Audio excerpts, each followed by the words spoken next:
तो आप कब से हैं राजनीति में? मैं राजनीति में स्टूडेंट लाइफ से हूँ, क्योंकि मैं अपनी यूनिवर्सिटी में प्रेसिडेंट था ट्वाइस। और जिस साल मैं यूनिवर्सिटी छोड़ रहा था तभी मुझे चरण सिंह जी ने बुलाया, और चरण सिंह जी के तब 30 MLA छोड़ गए थे। किस साल की बात है? ये दैट इज़ 1973। तो उन्होंने कहा सतपाल देखो बेईमान, मैंने पार्टी बनाई थी किसानों की, मुझे छोड़ गए। मेरा हाथ पकड़ के उन्होंने बड़ा इमोशनल होकर कहा कि तुम इस पार्टी को संभालो, किसानों की पार्टी है, और किसी से बात मत करो। अभी जाके मेरी मीटिंग है शाम को 5 बजे जिम खाना में, उससे पहले अनाउंस कर दो तुम मेरे साथ हो, और किसी से मत मशवरा। जैसे उन्होंने कहा था वैसे ही किया, और नेक्स्ट डे आ गया कि मैं उनके साथ हूँ। उन्होंने सारी पार्टी मुझे सौंप दी, जनरल सेक्रेटरी बना दिया। उसके बाद उन्होंने MLA लड़ाया, तो मैं 26 साल की उम्र में 74 में MLA हो गया। फिर राज्यसभा का मेंबर हुआ, 2 बार लोकसभा का हुआ, मिनिस्टर हुआ, और अब गवर्नर हुआ। तो तब से लड़ाई झगड़ा कुछ ना कुछ चलता रहता है। बट होल टाइम पॉलिटिक्स में आ गया, फिर प्रैक्टिस वगैरह नहीं कर पाया। तो कैसे थे वो चरण सिंह? चरण सिंह जी वो अच्छे थे। तो उनकी दिक्कत क्या थी कि उनको किसी भी तरह प्राइम मिनिस्टर बनने का एक सपना देखते थे वो। हाँ। तो उसमें उन्होंने इधर उधर किया, और वो कल्चर्ड, ईमानदार, बहुत स्वीट आदमी थे। बट ये मतलब हमारे जो पॉलिटिशियंस है, काफ़ी लोगों को ये हो जाती है कि बस बनना ही बनना है। हाँ, मतलब सब कुछ कॉम्प्रोमाइज़ करके बनना है। मैं आपको कह रहा हूँ, आपकी पूरी जो स्ट्रेंथ है जो किसी के पास नहीं है, वो ये है कि मुझे कुछ नहीं चाहिए। इससे सामने वाले सब खलास हो जाते हैं।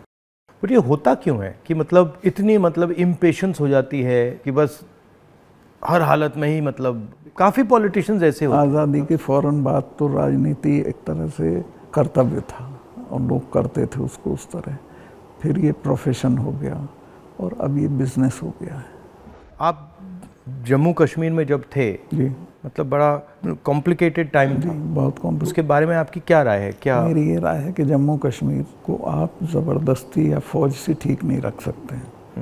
वहाँ के लोगों को जीत के आप कुछ भी कर सकते हैं, और वहाँ के लोग एमिएबल हैं। ऐसा नहीं कि इम्पॉसिबल है। मैंने तो देखा, मैंने उनको अपने साथ किया। आपने अंदर से डिटेल से देखा, सोल्यूशन वहाँ किस बेसिस पे आएगा? इमीडिएटली तो उनकी स्टेटहुड वापस करना चाहिए। उनको इतना 370 नहीं चुभा जितनी स्टेटहुड लेकर यूनियन टेरिटरी बनाना चुभा। और यूनियन टेरिटरी इन्होंने किस लिए बनाया, जो मुझे लगता है, मुझे नहीं बताई वो बात। इनको ये अंदाज़ा था कि पुलिस रिवोल्ट कर जाएगी, जबकि ऐसा नहीं था। पुलिस इतनी फेथफुली रही भारत सरकार के साथ कि ईद का महीना था, एक सिपाही ने छुट्टी भी नहीं मांगी, वहीं लाइन में रहे। तो एक तो स्टेटहुड, और उनका प्रॉमिस भी है अमित शाह का हाउस में, उसको इमीडिएटली वापस करना चाहिए, और फिर इलेक्शन करा देने चाहिए। बट जब मैं जम्मू गया, ये जम्मू के लोगों को भी ये लगता है कि हमारा मतलब स्टेटहुड ले लिया। हाँ, उससे तो वो भी खुश नहीं है। सबसे ज़्यादा वही चीज़ चुभी है। तो ये मतलब कर क्यों नहीं रहे इसको? पता नहीं, मेरी बात हुई, मैंने कहा वापस कराइए, तो बोला कह दिया होगा, क्या जरूरी है वापस कराना, चल तो रहा है सब ठीक। कहाँ ठीक चला, सारी इंसर्जेंसी वापस आ गई है, टेररिस्ट एक्टिव हो गए। अब तो काफ़ी घटनाएं हो रही हैं। अब तो जगह जगह हो रही हैं। राजौरी में रोज़ होता है, ऊपर कश्मीर वैली में रोज़ कुछ ना कुछ होता है।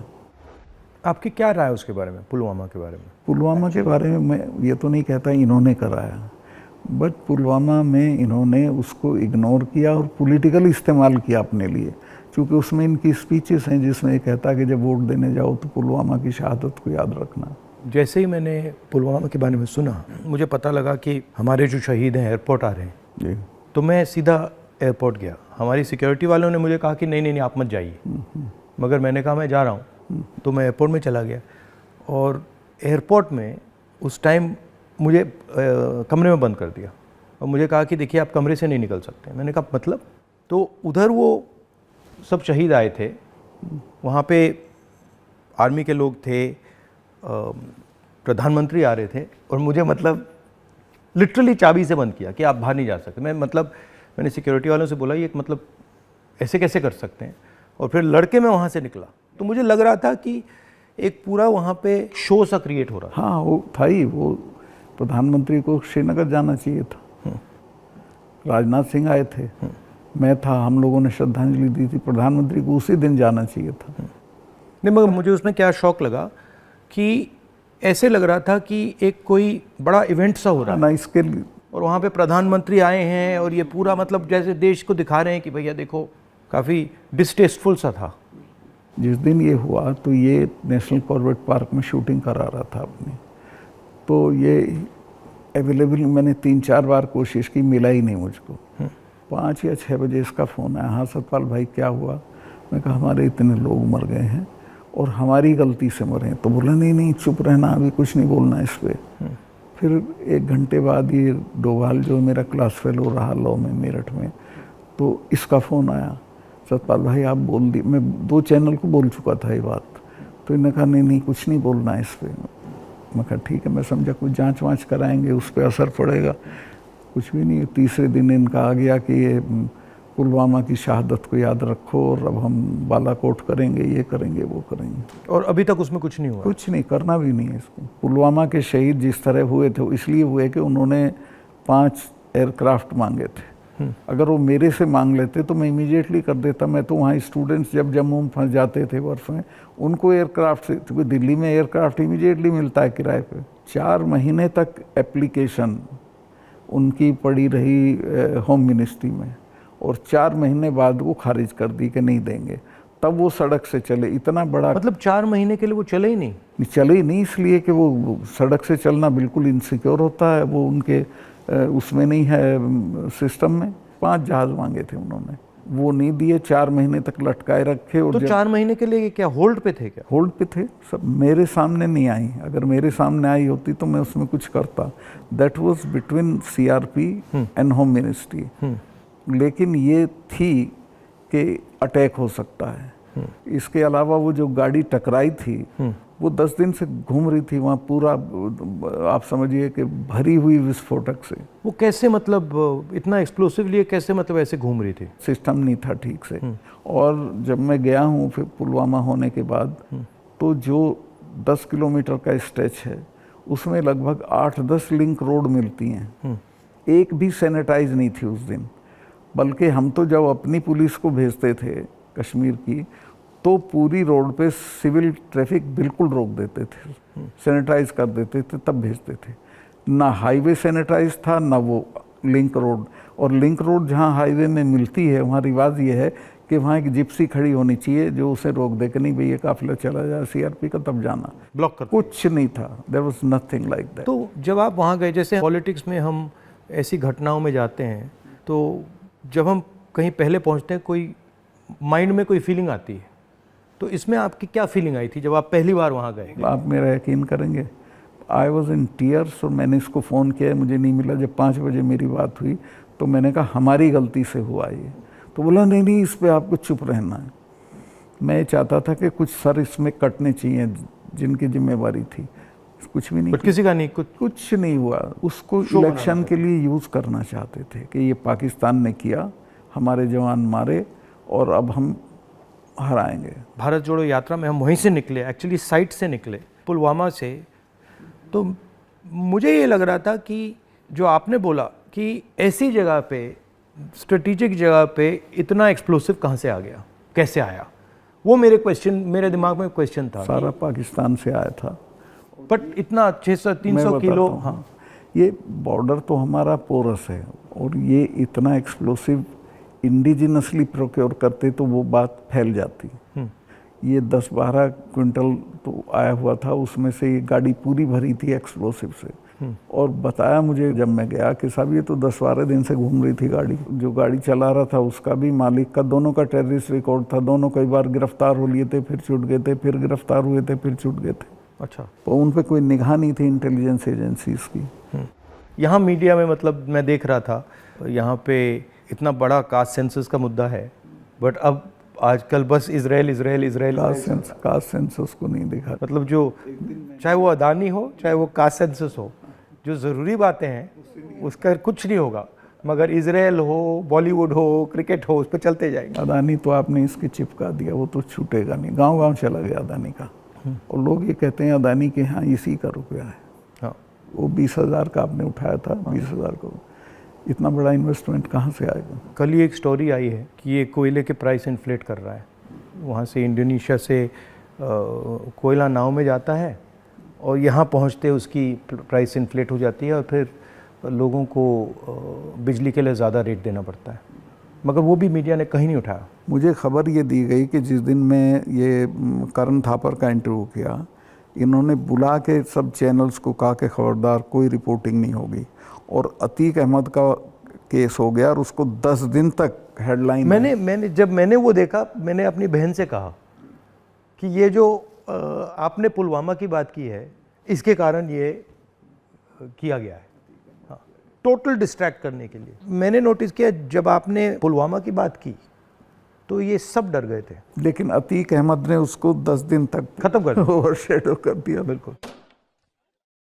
भारत जोड़ो यात्रा में मुझे एक बात समझ आई कि कितना भी मीडिया पे कंट्रोल हो, अगर आदमी डायरेक्ट जनता के पास जाता है, हाँ, तो फिर कोई नहीं, तो नहीं चलता। जनता ओनली आंसर है, जनता के पास जाना। और अगर आप जनता के पास जाते हैं तो बहुत जल्दी जनता को बात समझ आ जाती है, वो टाइम नहीं लगता। नहीं, जनता तो अवेयर है देश में, ऐसा नहीं उन्हें मालूम नहीं है, बट उन पे कोई प्लेटफॉर्म नहीं है, कहाँ कहें, किसको कहें। उनके रिप्रेजेंटेटिव भी ऐसे ही गए गुजरे हैं सब। पहले मैंने पार्लियामेंट में स्पीच दी कास्ट सेंसस के बारे में। जब मैं इसकी रिसर्च कर रहा था, मैंने देखा कि हमारे सब इंस्टीट्यूशंस में, चाहे वो मीडिया हो, ब्यूरोक्रेसी हो, जो ओबीसी वर्ग है, जो दलित वर्ग है, जो ट्राइबल वर्ग है, उनका कोई रिप्रेजेंटेशन नहीं है। मतलब आप बिलीव नहीं कर सकते, मीडिया में चाहे आप सबसे बड़े मीडिया हाउसेस देख लीजिए या सारे जो एंकर्स हैं, सारे रिपोर्टर्स देख लीजिए, इसमें एक ओबीसी नहीं है, एक दलित नहीं है, एक ट्राइबल नहीं है।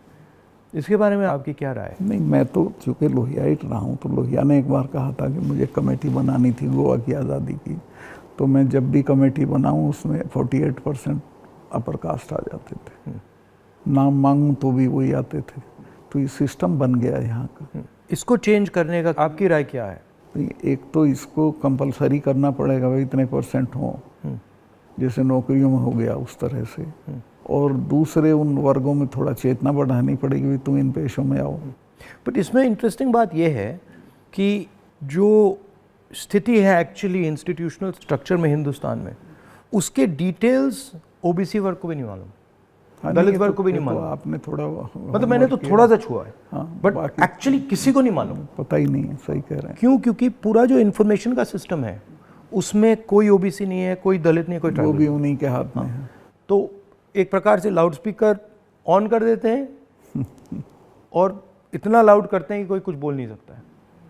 जैसे आपने पुलवामा की बात की, कास्ट सेंसस की बात की, अदानी की बात की, बस loud speaker, Modi ji loud speaker on कर देते हैं और जितना चिल्लाना चाहो चिल्लाओ, कुछ नहीं होता।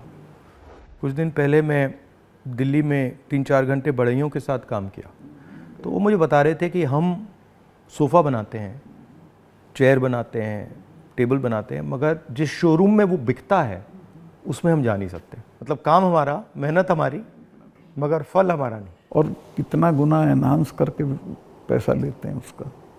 इनको तो कुछ मिलता नहीं गरीबों को।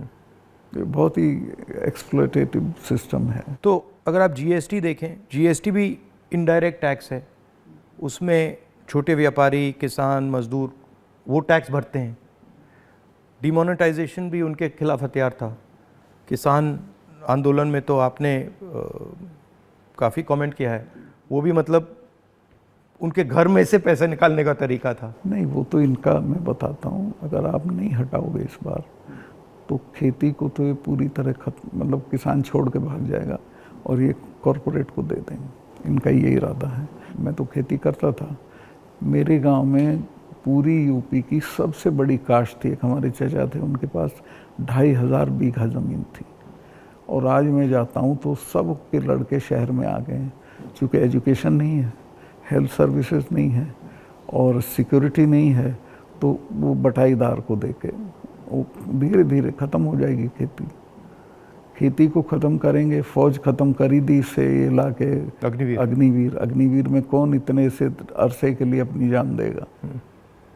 तो ये शने शने सब लोगों को, ये हर इंस्टीट्यूशन को पकड़ के ख़त्म कर देते हैं। इनकी मतलब इमीडिएटली ये, चाहे वो सेना हो, सरकार हो, ब्यूरोक्रेसी हो, इलेक्शन कमीशन, जैसे इनके हाथ पड़ता है वो अपने लोगों को बैठा के कुछ ना कुछ उल्टा। मैं आप एक स्टडी करा लीजिए, सेंट्रल यूनिवर्सिटी के जो वाइस चांसलर्स हैं पिछले 1 साल में लगे हैं, वो 100% वो हैं जिनके संघ से कनेक्शन थे।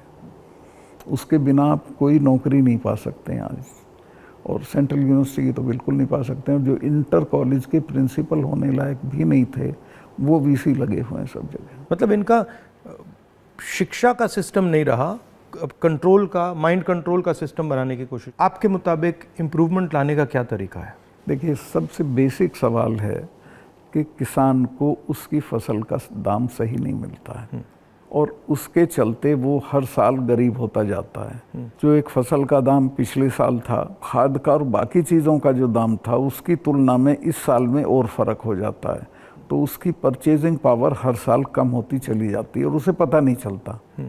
ही डजंट नो कि मैं गरीब हो रहा हूँ, लेकिन वो गरीब हो जाता है क्योंकि उसके जितना एक मन गेहूं में पिछले साल खाद खरीद सकता था, इस साल नहीं खरीद सकता, इस साल ज़्यादा गेहूं देना पड़ेगा। तो वो जो उसकी परचेजिंग पावर कम होती है उसको एहसास ही नहीं है, पता भी नहीं चलता है। तो वो तो मैंने देखा, जब पब्लिक मीटिंग्स में बताते तो कहते हैं हमें तो पता ही नहीं था ये। मैं कहा भाई तुम्हें पता ही नहीं, तुम गरीब हो रहे हो। तो उन्हें सुन के बुरा लगता है। फिर मैं समझाता हूँ, बताओ पिछले साल इतने गन्ने में कितना सामान खरीदते थे, इस साल कितना खरीदते हो। तो सबसे पहले है कि जो पैरिटी ये है एमएसपी, इसको लागू करना चाहिए।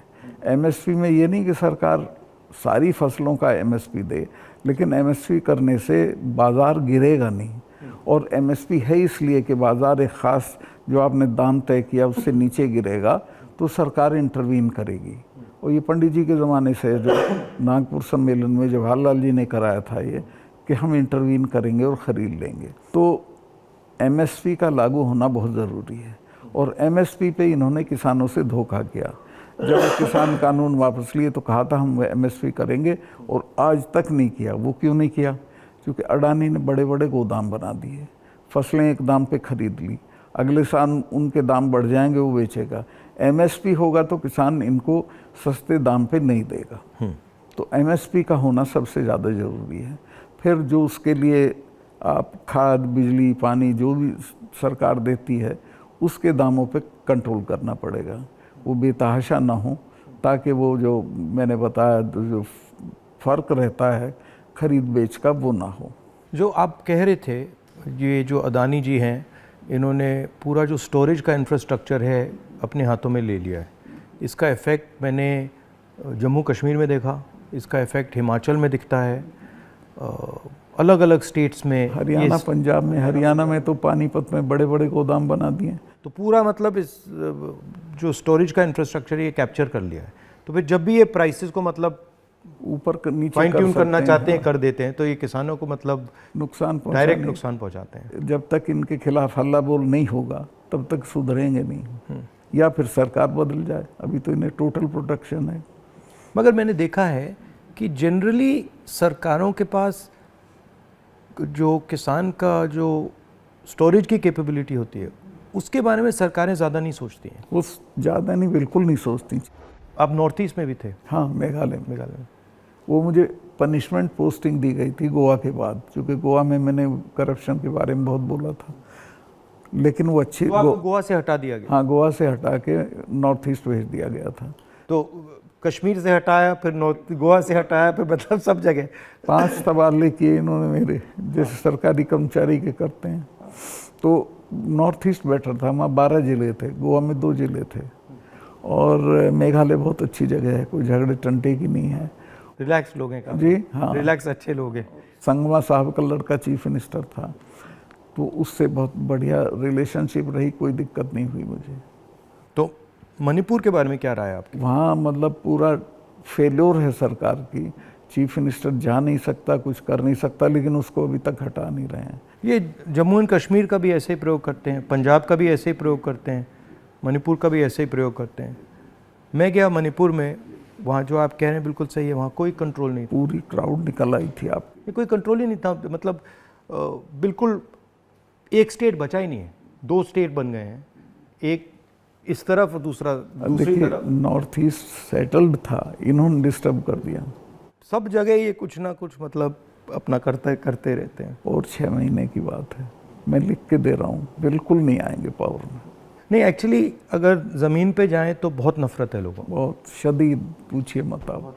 मुझे लगता है कि हिंदुस्तान की राजनीति में आज दो विचारधाराओं की लड़ाई है, एक आरएसएस गांधी वाली, एक आरएसएस और एक गांधी वाली, और दोनों एक प्रकार से हिंदुइज़्म के एक्सप्रेशन हैं। दोनों एक विजन है हिंदुइज़्म का, एक अहिंसा का, एक भाईचारे का, और दूसरा जो आरएसएस का, जिसको मैं डिस्टॉर्टेड विजन कहता हूँ, वो नफ़रत का, हिंसा का। तो इस फाइट के बारे में आप क्या सोचते हैं? मेरा यही सोचना है कि हिंदुस्तान कंट्री के तौर पे तभी सरवाइव करेगा जब वो लिबरल हिंदुइज्म के रास्ते पे चलेगा, जो गांधी का विजन है। गांधी ने ऐसे ही नहीं कहा था, गांधी ने इस देश को जितना समझा था किसी ने नहीं समझा था। वो गांव-गांव गए थे, जगह जगह गए थे, और वो इस नतीजे पे पहुँचे थे कि नहीं, बाकी बातें बेकार हैं, ये ठीक है रास्ता। तो हिंदू का जो लिबरल हिंदू थॉट है वही रहेगा तो देश सरवाइव करेगा, वो टुकड़े टुकड़े हो जाएगा अदरवाइज। और ये कोई राजनीतिक बात नहीं है, मुल्क के अस्तित्व के लिए ज़रूरी है कि हम मिलजुल के रहें, एक दूसरे के साथ रहें, झगड़ा ना करें। नहीं, झगड़ा होगा तो मुल्क ही नहीं रहेगा ना। हाँ बिल्कुल, तो मुल्क का मतलब ही है कि मतलब भाईचारे से मिलजुल के रहें जी, मिलजुल के लोग रह रहे हैं। तो आपका मतलब काफ़ी सालों से इस लड़ाई में आपका एक्सपीरियंस रहा है, और आप मतलब बहुत सालों से आरएसएस से लड़ रहे हैं। तो आपकी मतलब सजेशंस, राय क्या है? मेरी राय ये है कि अपने लोगों में ये प्रचारित हो ठीक से गांधी का, कांग्रेस का जो विजन है कि ये हम क्यों इनसे डिफरेंट हैं, ये क्या चाहते हैं, वो क्यों आपके हक में नहीं है, ये पॉलिटिकल लोग भी नहीं बोलते हैं, उनको ये बोलना चाहिए। और जो आप कह रहे थे, जो क्रिस्टलाइजेशन होना चाहिए पॉलिटिकल लोगों की माइंड में कि भाई ये अब ये राजनीतिक लड़ाई नहीं है, अब ये आइडियोलॉजिकल लड़ाई है, वो क्रिस्टलाइजेशन इतना हो नहीं रहा है। वो नहीं हो रहा है, क्योंकि देखिए हिंदुस्तान का आदमी जो पॉलिटिक्स में एक्टिव है वो राजनीति तक और अपने तक एक्टिव है। वो एक तो पहले तो देश के बारे में उस तरह नहीं सोचता जैसे सोचना चाहिए, और वो जो ब्रॉडर इश्यूज़ हैं उन पे राय नहीं बनाता है, राय जाहिर नहीं करता है, उस पर खड़ा नहीं होता है। तो वो हम पॉलिटिकल लोगों को करना पड़ेगा। और इसमें यह भी है कि जो, जैसे मैंने कहा कि इंफॉर्मेशन का सिस्टम जो है आसानी से राय बनाने भी नहीं देता है, जो डिस्ट्रैक्ट करता रहता है। तो इंफॉर्मेशन का सिस्टम तो वन वे हो गया है, उसमें आपकी बात तो आएगी नहीं, जो दूसरी बात है वो आएगी। और लेकिन एक अच्छी चीज़ हुई है कि लोगों ने टीवी देखना बंद कर दिया, भरोसा चला गया है। इस वक्त हम लोगों की एक ही स्ट्रेंथ है, दैट इज सोशल मीडिया। हम लोगों की बात सोशल मीडिया से फैलती है। ये उसको भी रोकने के सिस्टम ढूंढ रहे हैं, कैसे रोका जाए, वो अभी नहीं हुआ है, लेकिन वो हमारी स्ट्रेंथ है। जो प्रिंटेड मीडिया है, इलेक्ट्रॉनिक है, इस सब को इन्होंने कंट्रोल कर दिया, वन साइडेड कर दिया। लेकिन अच्छी बात यह कि लोग भी उसको समझ गए हैं, तो इनकी बात को यकीन नहीं करते, वो कहते नहीं ये तो गड़बड़ है। आपने कहा कि सोशल मीडिया में मतलब हमारा थोड़ा सा असर है, बट मेरे अकाउंट्स को तो पूरा सप्रेस किया जाता है, जैसे चाहे वो मेरी यूट्यूब हो, फेसबुक हो। नहीं, आपके होगा, पर आपके समर्थन में जो लोग करते हैं वो उसे नहीं रोक सकते। मगर जो वही है आपकी स्ट्रेंथ। जो सेंट्रल मेरा अकाउंट है उसको तो पक्का रोकते, मेरा यूट्यूब अकाउंट को तो पूरा दबा रखते। मेरा भी कुछ नहीं है, कहीं कुछ नहीं आता है, लेकिन जो हम लोगों के पक्ष में बात बोलते हैं वो फैलती है। मैंने देखा है कि जब भी सरकार पे कोई प्रेशर आता है, जैसे अगर कास्ट सेंसस की बात हो, अदानी की बात हो, एमएसपी की बात हो, किसानों की बात हो, तो ये कोई ना कोई गिमिक निकाल देते हैं। और अभी मैंने देखा कि जब मैंने पार्लियामेंट में अदानी की स्पीच दी तो सबसे पहले टीवी ऑफ कर दिया, उसके बाद मुझे पार्लियामेंट से निकाल दिया, और फिर स्पेशल सेशन की बात हुई, उसके बाद स्पेशल सेशन के अंदर भारत या इंडिया का डिस्कशन की बात हुई, और फिर एंड में विमेंस बिल की बात हुई, और विमेंस बिल भी वैसा कि वो 10 साल में आएगा, आज नहीं आएगा ही नहीं कभी। तो ये इनका ये तरीका जो है, चाहे वो पुलवामा हो, विमेंस बिल हो, डिस्ट्रैक्ट करने का इनका बहुत इफेक्टिव तरीका है। देखिए 2-3 चीज़ें हैं प्रधानमंत्री की। एक तो ये किसी भी चीज़ को वो बना देता है इवेंट, छोटी छोटी चीज़ का, और उसका अपने पक्ष में इस्तेमाल कर लेते हैं। वीमेंस बिल का भी इसने यही किया, औरतों को कुछ मिल नहीं रहा है और एहसास ये करा दिया, पता नहीं कितना बड़ा काम कर दिया। हाँ हाँ, मतलब शो बहुत ग्रैंड शो होता है। जैसे वो पार्लियामेंट की बिल्डिंग, नई बिल्डिंग में जा रहे थे तो कॉन्स्टिट्यूशन को हाथ में पकड़ के पूरा मतलब ड्रामा।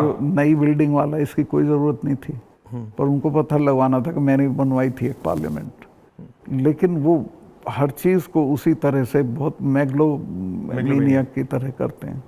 जैसे पुराना हाउस है, उसमें अगर आप एक्सपेंशन करना चाहते हैं तो सेंट्रल हॉल में आप लोकसभा डाल दीजिए, लोकसभा में आप राज्यसभा डाल दीजिए, हो गया काम।